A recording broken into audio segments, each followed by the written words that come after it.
Hi there, good morning. This is the Marshall Rubinstein Gambit, trap number 2, in the Rubinstein variation of the Four Knights, and I am indebted to my colleague GM Boris Alterman, who brought this fine trap to my attention. After e4, e5, knight f3, knight c6, knight c3 and knight f6, we have the Four Knights.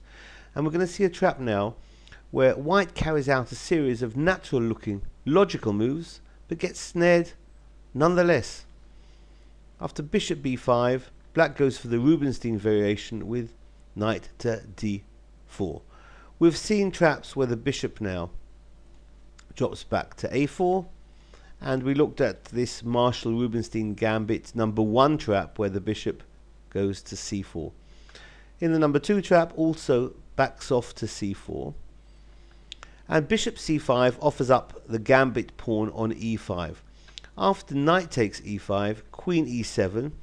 In the Marshall Rubinstein Gambit trap number 1, we looked at the move knight takes f7, and black went on to win quite comfortably. Here white tries knight to d3, hitting that bishop on c5, and black plays extremely actively again by not moving the bishop on c5, rather d5, a counter threat on white's bishop on c4, and that's going to bring the bishop on c8 into the game as well. Bad move by white would be knight takes on c5, because after d takes on c4, black is doing wonderfully well. So white plays knight takes on d5, but that allows queen takes e4 check. The knight's got to drop back now to e3 to interpose, and black now will want to get that bishop on c5 out of the line of fire, so the bishop relocates to d6.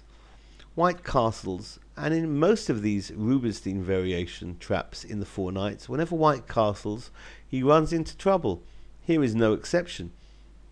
Black gains time now with a move b5, not only hitting the bishop on c4, but allowing the bishop on c8 to enter into the game via b7. And there'll be a lot of action going along on that diagonal. After the bishop drops back to b3, bishop b7 is fine. Castling might have even been better though for black first. Now this is an interesting move, knight back to e1. It's such a natural looking move. The knight here is defending g2 again. It's allowing white to untangle himself by playing d3 now and getting the bishop into the game. So such a natural looking move, although f3 would have been better for white. After knight to e1, black would be doing best here with the move h5 immediately. Instead, black tries a more direct approach, queen h4, and that's threatening an immediate checkmate on h2. After g3, and the queen jumps into the hole now created on h3, white tries c3 logical, get rid of that knight, maybe facilitate pawn to d4, but black totally ignores that knight being hit on d4 and goes for h5. This is a great move, since after c takes d4, the pawn goes one more, and that h file is about to be opened up, causing irreparable damage.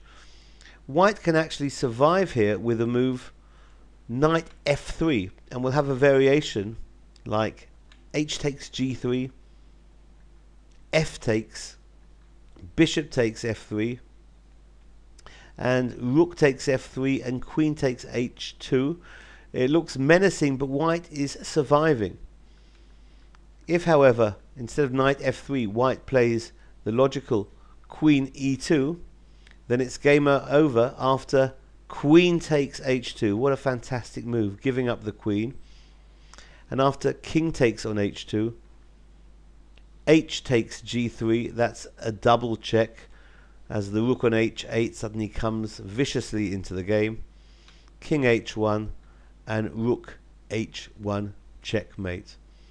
So this has been the Marshall Rubinstein Gambit trap number 2. Thanks for watching. Bye bye.